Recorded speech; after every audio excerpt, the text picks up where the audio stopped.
this pedal commander, this Red Light Bandit, installed on the C6 Corvette for a couple of months now, and I think I got this thing figured out. There's definitely some pros and cons to it, so I'll go through a bunch of them. First thing I'm going to say is that I haven't yet gotten a check engine light on this vehicle. I have heard people saying that with the Red Light Bandit or other throttle commanders for the C6 Corvette, they have gotten a check engine light after driving for a period of time. I can tell you right off the rip that I'm probably not going to keep it in the car all that much longer, and I'll tell you why throughout this video here, but stick around because I got a question for you. I'm going to say, though, go check out my original installation video, my first impressions. That's going to give you a little bit of information. Whew, look at the stance on that thing now. Goodness gracious. One of the good things, though, about this Red Light Bandit is that it does what it says. Definitely gives you more of a snappy throttle response, just like it claims. So instead of giving you more of a gradual opening of the throttle body, it just gives it to you 100% right away, which is cool. And I guess technically you could argue that it's making the car a little bit quicker because there's no real delay like between shifts. Like once you get back on the throttle, you're on the throttle. So I guess there's an argument to be made that it reduces the amount or reduces the level at which your RPM drops between shifts. It keeps you up in, maybe 100 or 200 RPM more, possibly. You can definitely feel the difference now that I've driven the car with it installed for a couple of months. I can tell that it's there. Now, whether or not it's going to actually make a difference in racing, making the car legitimately faster, probably not, honestly. One thing this Red Light Bandit is going to do in your C6 Corvette, if it is a manual transmission specifically, is make you really refine your shifting abilities. You definitely don't have as much leeway in your clutch work. Letting the clutch out and depressing the throttle, getting that relationship between the clutch release and the throttle input down perfectly is key, and it's something you're going to actually notice when this is installed. Now, people say it's because of safety reasons that manufacturers don't give you 100% throttle response, or that 100% relationship between your throttle input and what is actually transferred through the computer of your vehicle to the throttle body. Now, I guess in a car like this where there's a lot of torque and horsepower involved and it's rear-wheel drive and the car's light, that argument makes sense. Right? They don't want you getting hard into the throttle and the car just getting out of control.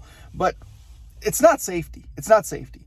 It's comfortability. To mitigate or compensate for the fact that not everyone is a super smooth shifter or pays attention necessarily. It's to eliminate harshness in your driving experience. I'll say that. It's for the same reason they put soft rear diff bushings in. It's the same reason they put softer transmission mounts and softer engine mounts in your vehicles, is to keep the overall driving experience comfortable and pleasant. They want you to enjoy driving the vehicle. They're trying to make your throttle input more gradual. You might push your foot into the pedal, but still the computer is telling your car to go like this. It makes it more subtle. It makes it a little bit more linear. It's not quite as harsh. And when you put this throttle commander, this Red Light Bandit, in your C6 Corvette, it's right away. And you can actually feel the car. I don't want to say the car doesn't like it, but the chassis really doesn't like it. You can feel and hear the clunks, any bit of play that's in the drivetrain. You can feel it now. So that's what I'm saying. It sort of forces you to be a little bit more of a smoother driver, a smoother shifter, makes you pay more attention to your throttle input between shifts, because that throttle responds immediately, and that kind of gives you a little bit of a jolt. And it's not always a good thing. Certainly it'd be great if you're racing, but when you're just trying to cruise through regular traffic, or you're driving to work and you want to drive normally, it makes the ride a little bit more harsh. Harsh is maybe the wrong word, but it's a little bit more jolty because the throttle is responding instantly to the amount of input you're giving it. It's not a gradual swing like before. You could really kind of get into the throttle and the car would ramp up. This is just hitting it hard right away, and like I said, it's kind of a little bit abusive to the chassis, especially considering these are 10-year-old, 12-year-old cars now at this point.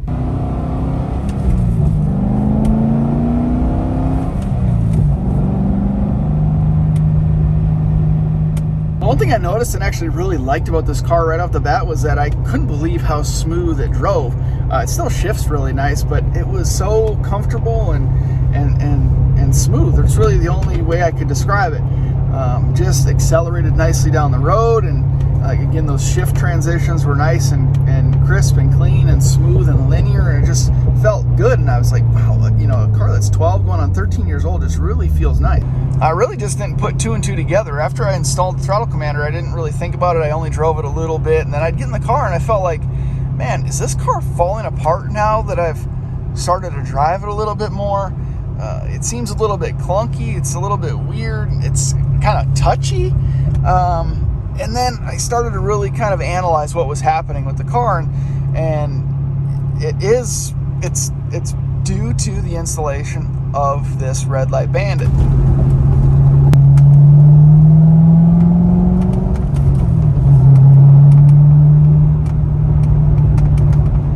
Now, I know people are going to say, well, you just need to get better at shifting. Listen, now, I don't believe in perfection. I think practice makes better, practice makes competent, but certainly doesn't make perfect. As much as you think you might be a perfect shifter, you're not, okay? And I'm not claiming to be either. Now, I will say that I've been driving manual transmission cars for 20 years now at this point, and I'm pretty competent at it. Practice makes better, practice makes competent. I think I'm pretty competent.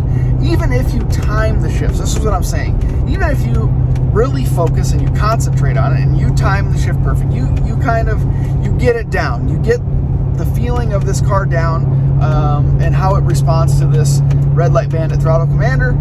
Even if you time it perfectly, as soon as you touch that gas pedal, there's a little bit of a jolt. And that's what I'm saying.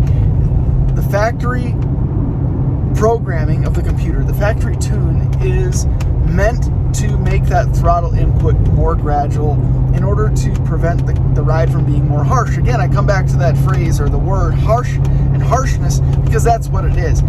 It's not because of safety. It's because they want to prevent wear and tear on the drivetrain, and they want to prevent you from having a poor experience driving the vehicle.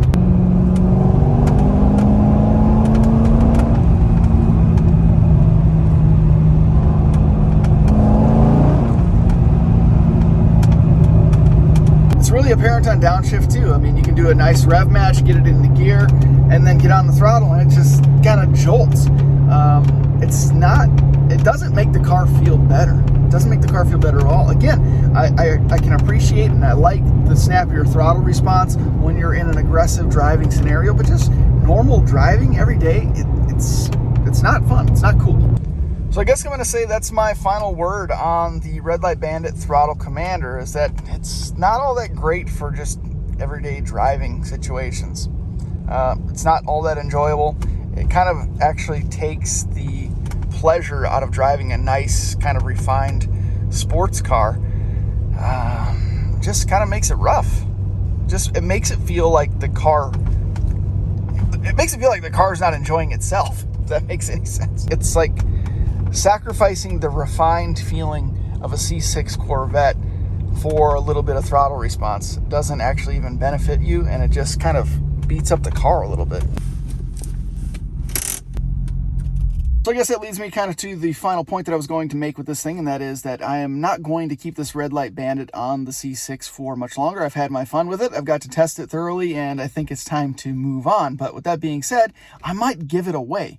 If you guys are new to the channel, you probably don't know this, but I like to do a lot of giveaways throughout the year. I like to try parts out, maybe recommend them, and potentially give them away when I'm done with them. This is a situation just like that. Again, it's kind of a cool thing. It does what it says it's supposed to do. It gives you 100% control of the throttle. It matches your input exactly, immediately. It doesn't ramp it up, it just hits it. So if that's something you're interested in or something you might want to try out, I mean, giving it away for free, right? No cost to you. We'll do a drawing. But let me know in the comments below if this is something you guys might be interested in, and we'll do a little bit of a giveaway. If you guys have any questions or comments about this Red Light Bandit, leave them down in the comment section below. Appreciate you very much. We'll see you in the next one.